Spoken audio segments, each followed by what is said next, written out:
राष्ट्रीय राजधानी दिल्ली में प्रदूषण के स्तर के लगातार जो बढ़ रहा है उसकी वजह से आम इंसान को खासी दिक्कतों का सामना करना पड़ रहा है। अगर आज की भी बात करें तो आज भी राष्ट्रीय राजधानी दिल्ली का AQI लेवल यानी एयर क्वालिटी इंडेक्स 436 का दर्ज किया गया है, जो यकीनन कहीं ना कहीं गंभीर श्रेणी में आता है।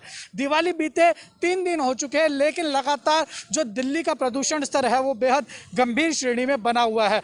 और इसी बीच जो दिल्ली के पड़ोसी राज्य है पंजाब, वहाँ पर पराली जलने की जो घटना है वो भी सामने आ रहे हैं, जिसको कहीं ना कहीं एक जिम्मेवार भी माना जा रहा है कि दिल्ली में जो प्रदूषण का स्तर बढ़ रहा है। अभी भी देखिए तकरीबन 12 बजे का समय है। मैं कैमरा पर्सन से कहूँगा जो आसमान की तरफ कैमरा करके लोगों को दिखाएं, जो हमारे दर्शक देख रहे हैं कि दिल्ली में जो धुंध की सफ़ेद चादर है वो अभी भी बिल्कुल बनी हुई है। पॉल्यूशन का जो स्तर है वो काफ़ी ज़्यादा बढ़ा हुआ है। तो राष्ट्रीय राजधानी दिल्ली में इतना पॉल्यूशन बढ़ा हुआ है, इसको लेके लोगों का क्या कुछ कहना है आज आपको वो भी सुना देते हैं और दिखा देते हैं कि दिल्ली के लोगों को बढ़ते प्रदूषण स्तर की वजह से क्या क्या दिक्कतों का सामना करना पड़ रहा है। सर क्या नाम है आपका? मेरा नाम सुंदर रामनाथन है। सुंदर जी, आप ये बताइए, राष्ट्रीय राजधानी दिल्ली में लगातार 3 दिन से प्रदूषण का स्तर जो है वो गंभीर श्रेणी में बना हुआ है। आम इंसान को काफ़ी दिक्कतों का सामना करना पड़ा। आपकी बात करें तो आपको क्या क्या दिक्कतों का सामना करना पड़ रहा है पॉल्यूशन में? मैं नॉर्मल इंसान होने के बावजूद भी मेरे लिए सांस लेने में इतनी तकलीफ़ हो रही है, और मैं ये सोच सकता हूँ कि जो इंसान है जिनके प्रॉब्लम्स हैं, इसके वजह से बहुत ज़्यादा प्रॉब्लम हो पाएंगी। और मैं खुद ही, मेरे फैमिली में है, मेरी मदर हैं जिनको ब्रीदिंग प्रॉब्लम है, तो मैं समझ पा रहा हूँ कि उनके लिए बहुत ही ज़्यादा टफ हो रहा है। और दिवाली के 3 दिन के बावजूद भी आज फिर भी 400 प्लस एयर क्वालिटी का जो इंडेक्स है इतना ज़्यादा है, तो आई डोंट थिंक सो बहुत मुश्किल होने वाला है। अगर ऐसे ही कंटिन्यू रहेगा तो आम इंसान दिल्ली में रहना क्या, कहीं भी आई थिंक दिल्ली क्या इंडिया छोड़ के ही जाना पड़ेगा, मुझे तो ये लग रहा है। सर आप बात कर रहे हैं, मैं आपको महसूस कर पा रहा हूँ कि आपके गले में भी काफ़ी ज़्यादा खराश हो रही है। ये बिल्कुल इसी के वजह से ही है, बिल्कुल साफ साफ दिख रहा है। अभी भी देखिए, अभी दिन का टाइम है, अभी भी देखिए मौसम में देखिए, अभी भी ऐसा लग रहा है ये फॉग है। ये फॉग नहीं है, स्मॉग है। बिल्कुल। तो इससे अभी आने वाले समय में बहुत मुश्किल होगा। हम यंगस्टर्स को ही दिक्कत हो रही है, तो मान के चलो बच्चों को कैसे होगा? तो आने वाला टाइम तो बहुत मुश्किल होने वाला है। अच्छा, सरकार की बात करें, सरकार अपनी तरफ से प्रयास कर रही है, दिल्ली में छिड़काव भी जगह जगह कर रही है। सरकार ऐसा कह रही है, आपको कहीं दिखा कि दिल्ली में छिड़काव हो रहा है या सारी चीज़ें हो रही है? दिखा नहीं, अभी तक जहाँ तक मैंने अपना जो एक्सपीरियंस देखा, अभी तक तो कहीं मुझे दिखा नहीं कुछ भी। बट उम्मीद करता हूँ कोई ना कोई सुने इसकी बात, इसको बात रखे, आगे रखे। जैसे अभी पराली भी जले, अभी पराली का भी है, अभी उसका भी जो इफेक्ट होगा बहुत ज़्यादा होगा, शुरू हो चुका, क्योंकि पंजाब में कई ऐसी जगह घटनाएं सामने आ गई, पराली जल रही है। बिल्कुल। तो मुझे वही लग रहा है आने वाला टाइम बहुत ही मुश्किल होने वाला है। इसको कुछ ना कुछ हमें कोई ऐसा सरकार को स्टेप लेना चाहिए जिससे चीज़ें बेटर हो, आम इंसान रह पाए और खुली सांस ले पाए। वो अगर हमें, मैं ये चाहूँगा कि ये जो ऑड इवन का जो सिलसिला जो बंद हो गया था वो वापस शुरू हो जाए। उससे क्या पता उससे बेटरमेंट हो।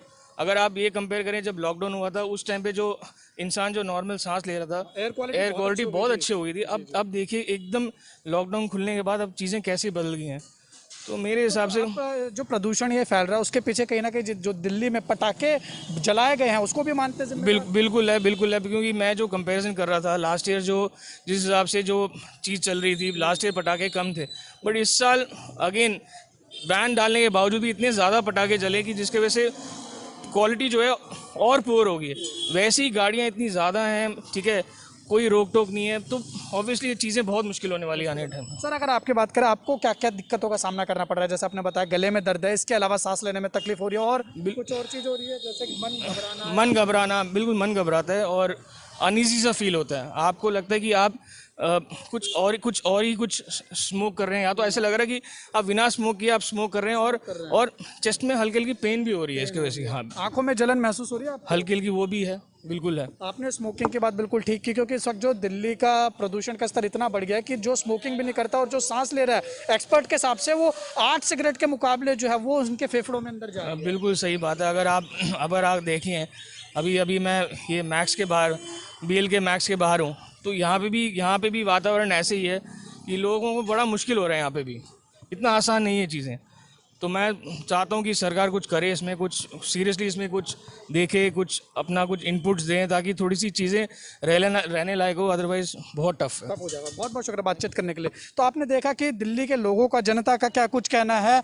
बढ़ते प्रदूषण के स्तर की वजह से यकीनन आम इंसान को खासी दिक्कतों का सामना करना पड़ रहा है। एक भाई साहब और मौजूद हैं, इनसे भी जान लेते हैं प्रदूषण के बढ़ते स्तर की वजह से लोगों को क्या क्या दिक्कतें हो रही है। सर क्या नाम है आपका? मेरा नाम अंकित है, मैं आयुष्मान हॉस्पिटल से हूँ। अच्छा अंकित जी, देखिए दिल्ली का प्रदूषण का स्तर काफ़ी ज़्यादा गंभीर श्रेणी में बना हुआ है। आज की भी बात करें 436 दर्ज किया गया है। हालांकि कल की बात करें थोड़ा कम है क्योंकि कल 500 पार कर गया था, लेकिन अभी भी गंभीर श्रेणी में है। आम इंसान को क्या क्या दिक्कतें हो रही है? अगर आपकी बात करें, आपको पोल्यूशन की वजह से क्या क्या दिक्कत हो रही है? आम इंसानों को दिक्कत हो रही है वो अलग मैटर है, बट अभी जो कोविड का सिनेरियो होकर चुका है उसके बाद जो एक तो लंग्स कैपेसिटी कम हुई है, उसके बाद जो सांस लेने में दिक्कत हो रही है। एक्चुअली वैसे ही लंग्स कमज़ोर हो गए थे, अब ये धुएं से और ज़्यादा सांस दिक्कत हो रही है। मेरे पास अभी भी पेशेंटों की क्वायरी आ रही है कि सर सांस नहीं लिया, तो मैंने उनको एक ही राय दी है कि आप कम से कम बाहर निकलें और धुएं से बचें। जो हमारे क्या हुआ, दिवाली की जो पॉलिश होती है, पताई होती है, उनसे भी केमिकल्स होते हैं, उनके भी सांस घुटती है हमारी। फिर उसके बाद ये तो टोटल मिला के ये है कि सिनेरियो, क्योंकि पटाखे वगैरह तो को ऐसा है, बच्चे तो चलाते हैं, ठीक है। अब इस चीज़ को आप कैसे मेंटेन करते हैं, फैमिली खुद ही मेंटेन कर सकती है कि कैसे चलाने हैं, खुले एरिया में चलाने हैं, घर पे अब एक पहाड़गंज के अंदर आप पटाखे चलाते हैं, छोटे से एरिया में पटाखे चलाते हैं, वो गलत है। आप छत पे चलाइए, भाई ये नहीं है कि क्वांटिटी ज़्यादा है, एक एंजॉयमेंट के लिए चलाइए। ये नहीं कि आप एक उनसे वो कर रहे हैं, पर मतलब कंपटीशन कर रहे हैं। कंपटीशन करने वाले जगह पे आप घातक हो सकता है, आपकी फैमिली के लिए घातक हो सकता है ये चीज़। सांस लेने में भी दिक्कत हो सकती है। दूसरी बात क्या है, आंखों में जलन है, नेक से बच्चे। और दूसरा क्या है, जो बच्चों अभी न्यू बॉर्न बेबी होते हैं, उनके लिए सबसे ज़्यादा घातक होता है ये। न्यू बॉर्न बेबी कैसे घातक होता है? उनकी आवाज़ से उनका ब्रेन पे करेक्ट इफेक्ट पड़ता है कि एकदम बम बोला तो उनका क्या होता है, माइंड एकदम डिस्टर्ब हो जाता है। अभी ज़्यादा बट आवाज़ों से भी कम से कम ब्रेन को एक लॉस होता है, जिससे एक ब्रेन में एक होती है, एक आर्टरी होती है जो फ्यूचर एकदम अप एंड डाउन जाती है। अगर वो डाउन चली गई तो बच्चे को भी हार्म पहुंचता है। तो यानी देखिए, जो पटाखे जलाते हैं वो बच्चों को भी हार्म पहुंचाता है, पोल्यूशन को भी हार्म पहुंचाता है। तो आप मानते हैं कि जो दिवाली पे इस बार इतने ज़्यादा पटाखे जलाए गए हैं, उसका भी एक कहीं ना कहीं कारण है जो दिल्ली में प्रदूषण का स्तर बढ़ा है? दिल्ली में प्रदूषण का स्तर बढ़ा है, ऑलरेडी ट्रैफिक का स्तर बढ़ता है, ट्रैफिक है हमारे यहाँ पे, सब कुछ है। दूसरा क्या है, सब चीज़ों को ध्यान में रखते हुए प्रदूषण तो है, मैं ये नहीं कहता प्रदूषण नहीं है, प्रदूषण बढ़ा हुआ है। पर आप भी जानते हैं, मैं भी जानता हूँ कि 2 साल से जो सिनेरियो चल रहा था, दिवाली लास्ट टाइम कैसे गई है, अभी कैसे गई, तो थोड़ा बहुत तो बच्चे एंजॉय करते हैं। बस वही मैं कहना चाहूँगा कि अपने आप को सेव रखते हुए सब काम करें। अच्छा, सरकार की बात करें, सरकार कह रही है कि वो तमाम प्रयास कर रही है, एंटी स्मोक गन लगा रही है, स्मोक टावर लगाया, दिल्ली में छिड़काव किया जा रहा है जगह जगह। आपको ये देखने को मिला? ये मेरे को यहाँ तो नहीं मिला, मुझे गुड़गांव में बहुत सारा मिला। गुड़गांव में आप महपालपुर चले जाइए, MG रोड चले, यहाँ पे प्योरीफिकेशन के लगे हुए हैं। हालांकि उनका फैक्ट है नहीं है, पर सरकार वर्क कर रही है। पर गुड़गांव, हाँ, पर दिल्ली के अंदर ये हमें कहीं देखने को नहीं मिलता। दिल्ली के अंदर एक तो क्या है, पॉल्यूशन, उन पे एक ट्रैफिक मेंटेन नहीं हो रहा। आप चले जाइए इधर साइड, उत्तम नगर में, नवादा की साइड में इधर चले जाइए, वहाँ पे फंसी है, गाड़ियाँ फंसी हैं। मतलब मैं ये नहीं कहता, कम से कम इतना तो मेंटेन करिए कि आम इंसान निकल सके। तो आप दिल्ली के प्रदूषण के पीछे मेन जिम्मेवार किसको मानते हैं? पराली को, पटाखे को, या दिल्ली सरकार जो मिसमैनेजमेंट कर रही है उसको? देखो सर, मैं सरकार को पूरा नहीं दूंगा। सरकार आपके घर में बर्तन बटोरने नहीं आएगी। आप घर के मेंबर हैं, आपको सबको लेके चले। सरकार ये नहीं है कि सरकार अपने हिसाब से सब कुछ करेगी। ये काम सबका मिलके करने का है, एक का नहीं है। आप भी जानते हैं, फैमिली में एक बंदा नहीं चला सकता, फैमिली के हर पर्सन को मिलकर करना पड़ता है।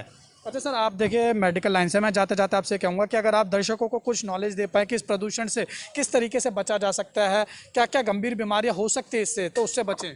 आप इससे एक काम कर सकते हैं। दिल्ली में अपने अकॉर्डिंग से बताऊंगा कि आप एक तो मास्क को पहने ही पहने। मास्क ये नहीं है कोरोना चला गया अब धुएं से बच के पहने, जो पॉल्यूशन है इससे बचने के लिए पहने। और दूसरा क्या है, आप इससे बचने के साथ साथ ये काम करें, अपना सुबह टाइम ब्रीथिंग एक्सरसाइज करें, अपनी व्यायाम जरूर करें। व्यायाम नहीं करेंगे इफेक्ट पड़ेगा, क्योंकि व्यायाम करने से आपके लंग्स कैपेसिटी खुलती है। आप अनुलोम विलोम करें, बाकी नॉर्मल अपनी एक्सरसाइज करते रहें, जिससे आपका जीवन सही रहे। ठीक है, बहुत बहुत शुक्रिया सर बातचीत करने के लिए। तो आपने देखा कि दिल्ली की जनता का क्या कुछ कहना है। दिल्ली में लगातार प्रदूषण का जो स्तर है वो गंभीर श्रेणी में बना हुआ है। दिवाली बीते हुए 3 दिन हो चुके हैं। अगर आज की भी बात करें तो आज रविवार है और राष्ट्रीय राजधानी दिल्ली का जो एयर क्वालिटी इंडेक्स है वो तकरीबन 436 आज दर्ज किया गया है, जो कि यकीनन गंभीर श्रेणी में आता है। तो बढ़ते पोल्यूशन स्तर की वजह से दिल्ली के लोगों को क्या क्या दिक्कतों का सामना करना पड़ रहा है, ये आज एपिसोड में हमने आपको इस कार्यक्रम में दिखाने की कोशिश की है। बहरहाल हमारा चैनल भी आप लोगों से अपील करता है कि पोल्यूशन काफ़ी ज़्यादा बढ़ रखा है और अभी कोरोना की जो लड़ाई है वो भी ख़त्म नहीं हुई है, इसलिए आप लोग मास्क ज़रूर पहने और अपना ध्यान रखें और पोल्यूशन कम करने में सरकार की सहयोग ज़रूर करें। फरीदाबाद में लगातार पॉल्यूशन का स्तर है वो बढ़ता जा रहा है और जो AQI है वो 450 से अधिक पार कर चुकी है। तो ऐसे में कहीं ना कहीं अब लोगों के लिए मुसीबत बनती जा रही है। जिस तरह से जो हरियाणा के अलग अलग ज़िलों में वहाँ पे पराली जलाने की बात सामने आए, या फिर कहीं कि सड़कों पर जिस तरह से धूल उड़ती है, या फिर जो कंपनियों का पॉल्यूशन है, और भी बहुत सारे ऐसे तरीके हैं जहाँ से लगातार पॉल्यूशन जो है बढ़ता नज़र आ रहा है। उसको लेकर लोग क्या कहते हैं और लोगों के क्या सुझाव हैं, आखिर कैसे इसको कम किया जा सकता था और क्यों आखिर कम नहीं हो पा रहा है। हमारे साथ कुछ वरिष्ठ लोग हैं जो इस बारे में जानकारी रखते हैं। सर, क्या कुछ नाम है आपका, कैसे जो भगवान दास गोयल है। भगवान दास जी, किस तरह से लगातार फरीदाबाद में जो पॉल्यूशन का स्तर बढ़ता जा रहा है, आखिर कैसे इसको रोका जा सकता था और क्यों उपाय नहीं हो पा रहे हैं प्रशासन? फरीदाबाद में पूरा इंडस्ट्रियल एरिया है जी, जहाँ पॉल्यूशन होना तो स्वाभाविक है। जी जी, और उसके अलावा कुछ मौसम की चेंजिंग है, जो ये महीना होता है नवंबर दिसंबर जनवरी, जी। इसमें थोड़ा पॉल्यूशन बढ़ भी जाता है। जो दमे वाले मरीज हैं उनको भी दिक्कत शुरू हो जाती है। बाकी इसका तो यही है, थोड़ा फायर ब्रिगेड की गाड़ियाँ हैं वो छिड़काव करें पेड़ पौधों पे, कहीं कच्चा है वहाँ पे थोड़ा सा मिट्टी को दबाया जाए।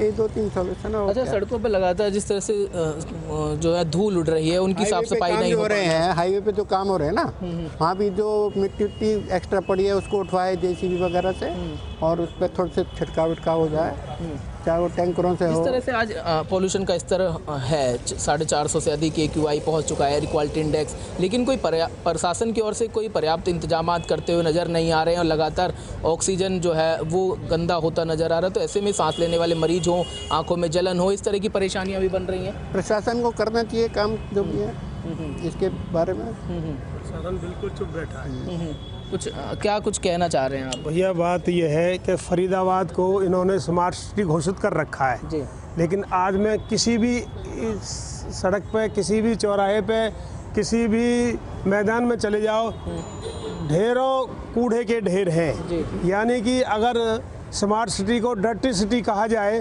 तो भी कम है। बल्लमगढ़ में आप रहते हैं, पूरे देश में नहीं है जितनी गंदगी स्मार्ट सिटी में है। बल्लमगढ़ में आप रहते हैं, यहाँ पर जो सर्वे सामने आया उसमें कहा गया कि सबसे दूषित शहरों में जो बल्लमगढ़ शुमार था। कोई उपाय? बिल्कुल, उसके लिए आप देखो ना, किसी भी सड़क पे चले जाओ, गंदगी के ढेर और इतना रेत, कोई साफ सफाई का कोई इंतजाम नहीं है। लोग जो है कूड़े में आग लगा देते हैं शाम के समय और पॉल्यूशन और ज़्यादा बढ़ जाता है। तो ऐसे में कितना जो है बुजुर्गों के लिए हानिकारक हो सकता है, सांस लेने में तकलीफ, हानिकारक बहुत ज़्यादा है। बुजुर्गों को सांस लेने में बड़ी दिक्कत है।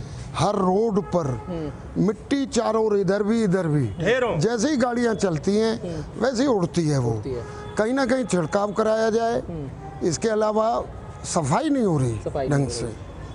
ठीक है, जो भी आते हैं बस लिया, ऊपर से लिया कूड़ा और चलते बनते हैं। और कई दिनों में आते हैं। इन 2 महीने में ज़्यादा जिस तरह से पॉल्यूशन बढ़ता है, क्योंकि हवा बहती नहीं है और उसका जो धुआं होता है वो इसी तरह से वायु में घूमता नज़र आता है।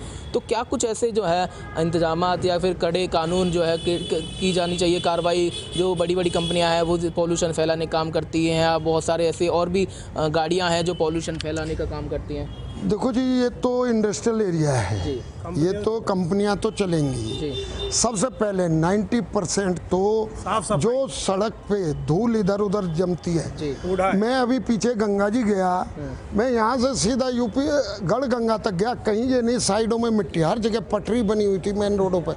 यहाँ मेन रोड पे बस स्टैंड के सब्जी मंडी के सामने ही देख लो, बिल्कुल कच्चा पड़ा है दुनिया भर का और बहुत बुरा हाल है। और मई जून में चले जाओ तो इतनी धूल उड़ती है, मैं कह रहा हूँ आदमी आज भी बहुत धूल उड़ रही है। तो इसकी जब तक पूरा पक्का ना किया जाए, साइडों से भी सड़कों पे से रेत ना उठाया जाए, घर से निकलना दुभर हो रहा है भैया। सही बात तो ये है, हम जैसे आदमियों के लिए सांस लेना मुश्किल हो रहा है। हमारा इसका मेन कारण क्या है, हमारी जो ये नगर निगम है या प्रशासन है, ये निष्क्रिय बैठा हुआ है, इनकी कानों में जूते नहीं है। जैसे कि आपने सुना होगा पेपर के माध्यम से, टीवी के माध्यम से, कि पूरा प्रतिबंध रहा दीपावली पे आतिशबाजी चलाने का, जबकि यहाँ खुल कर चली, प्रशासन आंख मूंद करके बैठा रहा। जो हमारे बस अड्डा चौकी है, इधर देख लो कहीं भी, ये जितनी भी यहाँ रेहड़ियाँ लग रही हैं, सारा गंदगी ये डाल देते हैं। इन्हें तो अपने सिर्फ ड्यूटी से मतलब है या मंथली से मतलब है। प्रशासन बिल्कुल निष्क्रिय हो चुका है, जबकि पूरे भारत के अंदर हमारे ये 2 शहर डिस्ट्रिक्ट गुड़गांव और ये बल्लभगढ़ सबसे गंदा साबित हुआ है।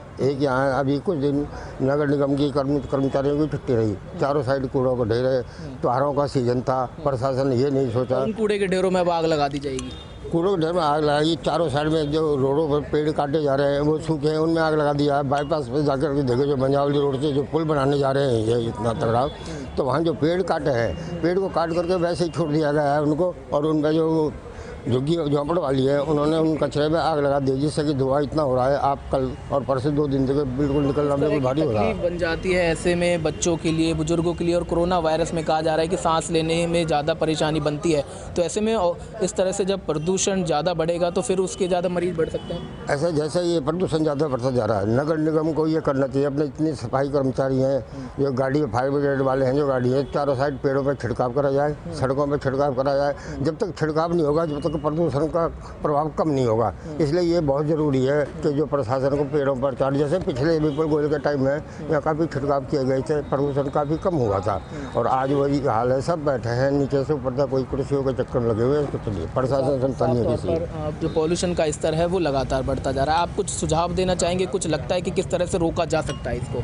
देखो जी, ये तो प्रशासन ही रोक सकता है। प्रशासन बिल्कुल सोया हुआ है। डेंगू का वैसे प्रकोप है, मच्छर इतने हो रहे हैं बहुत ज़्यादा, ना तो फाकिंग हुई है ना कुछ हुआ है। कूड़े हैं, कूड़े वहीं पड़े हुए हैं गलियों में भी। प्रशासन से, नगर निगम के पार्षद से मैंने भी कहा था, कहने जी कर्मचारी नहीं है, कर्मचारी इन दिनों में कर्मचारी नहीं है तो फिर काम कैसे होगा? पॉल्यूशन वैसे बढ़ रहा है, बीमारियां वैसे बढ़ रही हैं, डेंगू का इतना प्रकोप है, उसका कोई इंतजाम नहीं है।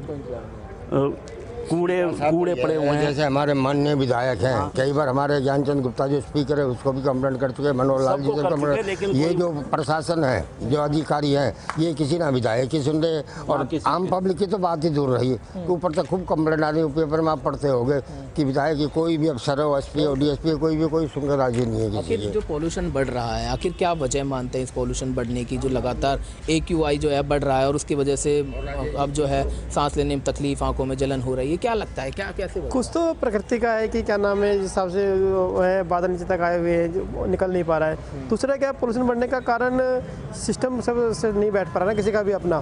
सब लोग दूसरे की सेफ्टी चाहते हैं, अपनी सेफ्टी चाहते नहीं है, दूसरे के ऊपर डालते जा रहे हैं। अगर ये पोल्यूशन धुएं का तो है ही है, ये धुआं पब्लिक का तो नज़र आता है, और जो फैक्ट्री का धुआं जो है कोई है नहीं है। परसों मैंने देखा पेट्रोल पंप पीछे इतना धुआं था, पूछो मत। तौर पर कहीं ना कहीं लोगों को भी जागरूक होना पड़ेगा, क्योंकि लगातार AQI जो बढ़ रहा है वो कहीं ना कहीं अब लोगों के लिए मुसीबत बनता जा रहा है, और उसकी वजह से कहीं ना कहीं जो कोरोना वायरस के मरीज हैं वो बढ़ सकते हैं।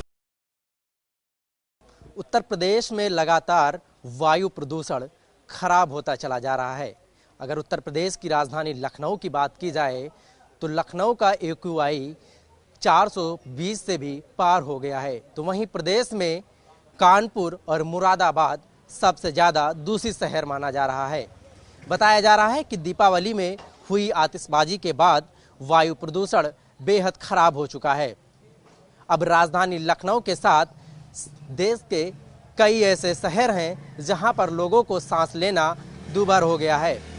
हालांकि इसी सब को जानने के लिए आज हम राजधानी लखनऊ निकले हैं और तमाम उन लोगों से बात करेंगे, तमाम उन लोगों से चर्चा करेंगे कि किस तरीके से वायु प्रदूषण को कम किया जाए और क्या कुछ उपाय रहने वाले हैं। हमारे ठीक पीछे तमाम लोग हैं जिनसे हम राय लेने की कोशिश करेंगे, उनसे बात करने की कोशिश करेंगे कि जिस तरीके से वायु प्रदूषण बढ़ रहा है इसको कैसे रोका जाएगा, और आने वाले समय में जो प्रदूषण बढ़ रहा है उसको कंट्रोल कैसे किया जा सकेगा। जो बुजुर्ग लोग हैं जिनको सांस लेने की दिक्कत है, या यूँ कह लें जो कोरोना से जंग लड़कर अभी वापस आए हैं उनके लिए बेहद खतरनाक है। और भी लोग हैं, उनसे हम बात करेंगे। सर, क्या नाम है आपका? हमारा राकेश साहू नाम है। राकेश जी, लगातार जो वायु प्रदूषण है वो बढ़ रहा है, चाहे राजधानी लखनऊ की बात की जाए या आसपास के जो ज़िले हैं वहाँ की जो वायु प्रदूषण है वो बहुत ज़्यादा खतरनाक हो चुका है। तो ऐसे में खुद को बचाने के लिए क्या उपाय करेंगे? देखिए, सबसे पहली चीज़ तो ये है कि खुद से तो ये है कि मास्क वगैरह लगाइए हैं। और सबसे बड़ी चीज़ ये धूल जो उड़ती है, धूल से एक तो चूँकि ओस पड़ती तो ओस नीचे दबाव बनाता है। उसमें पहले क्या ऊपर उड़ जाती थी तो सांस में दिक्कत नहीं, तो वो नीचे दबाव बनाता है। तो चाहे वो एक नंबर ये और दूसरी बात जो लोग कूड़ा वगैरह जलाते हैं, ये दो चीज़। तीसरी चीज़ ये है कि पानी की छिड़काव। हालांकि हर इंसान की अपनी जिम्मेदारी भी है कि कूड़ा करकट न फैलने दें, साथ में नगर निगम की भी जिम्मेदारी कि नियमित रूप से सफाई का ध्यान दें और छिड़काव खासकर पानी का, क्योंकि धूल से ही सब कुछ ज़्यादातर होता है, या तो वे धुएं से। मेरा जहाँ तक अपनी ओपिनियन है तो निश्चित तौर पर नगर निगम के साथ साथ आम लोगों को भी ये समझने की कोशिश करनी चाहिए, समझना चाहिए कि वायु प्रदूषण को अगर कम करना है तो उनकी खुद की जिम्मेदारी बनती है। और भी लोग हैं। सर, क्या नाम है आपका? मेरा नाम ज्ञान तिवारी है। ज्ञान जी, कहा जा रहा है कि इस बार दीपावली में पटाखों पर बैन था, उसके बावजूद भी जमकर आतिशबाजी हुई है और जो वायु प्रदूषण बढ़ा है ये इस दीपावली में हुई आतिशबाजी को माना जा रहा है। वायु प्रदूषण देखिए हमारे देश की एक बहुत ही जटिल समस्या है। और दीपावली पे या न्यू ईयर पे या क्रिसमस पे किसी भी त्यौहार पे वायु प्रदूषण अत्यधिक बढ़ जाता है, क्योंकि आतिशबाजी बहुत ज़्यादा होती है। जैसे कि अगर सरकार ने बैन किया था कि आतिशबाजी पे प्रतिबंध लगाया था, लेकिन आतिशबाजी पे तो आपने प्रतिबंध लगा दिया कि जो है लोग पटाखे नहीं दगाएंगे, लेकिन आपने बेचने वालों पे प्रतिबंध नहीं लगाया। आपने लाइसेंस जारी किए, आपने मार्केट लगाई। अगर नहीं लाइसेंस जारी किए तो इतनी बड़ी मार्केटें कैसे लगीं? सब जगह पे पटाखे बिके ही क्यों? आपने दगाने वालों पे फाउंडेशन लगाया, बनाने वालों पे नहीं लगाया। दूसरी चीज़, यदि हमें वायु प्रदूषण को रोकना है तो सबसे बड़ी चीज़ ये है कि वायु प्रदूषण को रोकने के लिए हमारे पास एक ही चीज़ है। वैसे प्रदूषण के बहुत से कारण हैं, जल प्रदूषण है, ध्वनि प्रदूषण है, लेकिन आज हम वायु प्रदूषण की बात करेंगे। तो वायु प्रदूषण को रोकने के लिए हमें सिर्फ और सिर्फ एक रास्ता है कि हम अत्यधिक पेड़ लगाएं। और इस चीज़ पे हमें बहुत ही ज़्यादा ध्यान देने की आवश्यकता है कि एक पेड़ हम लोग सभी को, जनता को ही लगाना होगा, क्योंकि जो वायु प्रदूषण फैला रहे हैं वो भी हम ही आप हैं। हमारी गाड़ियों से निकलने वाला धुआं हो, हमारे घर में यूज़ होने वाला एसी हो, और चाहे पटाखे हों या आतिशबाजी हो, तो जब तक हम पेड़ नहीं लगाएंगे और अपने पर्यावरण को स्वच्छ नहीं रखेंगे तब तक वायु प्रदूषण पे कंट्रोल कर पाना मुश्किल है। सरकार को इसके साथ में एक चीज़ पर और ध्यान देना चाहिए कि जो पेड़ों की कटाई होती है, पेड़ों की कटाई होना स्वाभाविक आज की डेट में हो गया, क्योंकि लकड़ी एक ऐसी चीज़ है जिसके बिना कोई काम नहीं हो सकता। तो पेड़ काटे भी जाते हैं, लेकिन पेड़ काटने के साथ साथ हमें, अगर हम एक पेड़ काट रहे हैं तो हमें 40 पेड़ लगाने की जिम्मेदारी उठानी चाहिए। और दूसरी चीज़ ये है कि जो जितनी भी इंडस्ट्रीज़ हैं, जितनी भी फैक्ट्रीज़ हैं, इनसे चिमनियों से निकलने वाला धुआं, कितनी फैक्ट्रियाँ प्रदूषण कंट्रोल बोर्ड के जो है मानक के आधार पर सही से चल रही है कि नहीं चल रही है। ज्ञान जी, कानपुर का जो शहर है, जो उन्नाव है, वो आयोजित क्षेत्र माना जाता है, तमाम वहाँ पे फैक्ट्रियाँ हैं और आपने देखा होगा कि लगातार जो प्रदूषण विभाग है ये लोग कार्रवाई करते नज़र आते हैं, प्रदूषण के खिलाफ अभियान भी चलाते हैं। और दूसरी तरफ अगर हरे पेड़ों की बात की जाए तो कटाई भी होती है, उस पर भी कार्रवाई की जाती है। उसके बावजूद भी हरे पेड़ों की कटाई नहीं रुक रही है। तमाम ऐसी फैक्ट्रियां हैं जो चल रही, जहां से वायु प्रदूषण अत्यधिक होता है। जी, हम वही चीज़ कह रहे हैं कि जैसे इंडस्ट्रीज़ हैं, आपको भी पता है कई इंडस्ट्रीज़ ऐसी हैं जो मानकों के आधार पर कार्य नहीं कर रही हैं। रिपोर्ट सब पॉल्यूशन कंट्रोल बोर्ड को सबमिट की जाती है, लेकिन जो हमारे यहाँ भ्रष्टाचार की एक जो गंदगी है उसकी वो जो है वायु प्रदूषण तक भी जारी, क्योंकि चिमनियों को, फैक्ट्रियों से जो है जब पैसा मिलता है तो वो सब चीज़ें अनलीगल तरह से उनको लीगल बना दी जाती हैं। भले ही वहाँ से चिमनी से जो है जहर ही निकल रहा हो, लेकिन वहाँ से निकलने वाला धुआं स्वच्छ होता है, ऐसा हमारे कागज़ों में होता है। और अगर हम बात करें कि पेड़ लगाने की और काटने की, तो पेड़ काटना, जैसा कि अभी हमने कहा, पेड़ काटना एक मजबूरी होगी। हमें एक माचिस की तीली भी बनवानी चाहिए तो वो भी लकड़ी की ही आएगी। तो अगर हम एक पेड़ काट रहे हैं तो 40 पेड़ लगाने की जिम्मेदारी उठानी पड़ेगी। और खुद को बचाने के लिए पेड़ लगाना आवश्यक है। और ऐसे में प्रदूषण नियंत्रण बोर्ड को भी ये जिम्मेदारी उठानी चाहिए कि जिस तरीके से प्रदूषण बढ़ रहा है, या फिर ये कह लें कि उत्तर प्रदेश सरकार ने जिस तरीके से दीपावली में पटाखों पर बैन लगाया था, उसके बावजूद भी राजधानी लखनऊ सहित तमाम ऐसे ज़िले थे जहां बड़ी संख्या में पटाखे बेचे गए और इसकी जमकर आतिशबाजी हुई। और इन सभी लोगों का साफ तौर पे कहना है कि दीपावली में हुई आतिशबाजी और लगातार पेड़ों की कटाई के चलते जो वायु प्रदूषण है वो बढ़ गया है। हालांकि इसको रोकने के लिए लगातार उत्तर प्रदेश सरकार कवायद शुरू कर चुकी है और देखना ये होगा कि जिस तरीके से वायु प्रदूषण लगातार बढ़ रहा है, इसको कब तक कंट्रोल किया जा सकता है। वीडियो जर्नलिस्ट मुश्ताक के साथ Ali, JK news channel Lucknow.